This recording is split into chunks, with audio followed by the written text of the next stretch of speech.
There is another day where I have a delivery and the universe just wants me to kick somebody in the head. I'm telling you, like,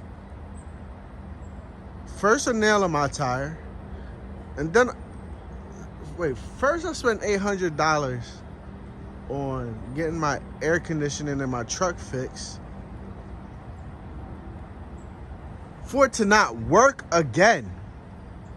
I turn my truck on and it doesn't work again. To then find a nail in my tire, to then come to my load and have this, like, bro,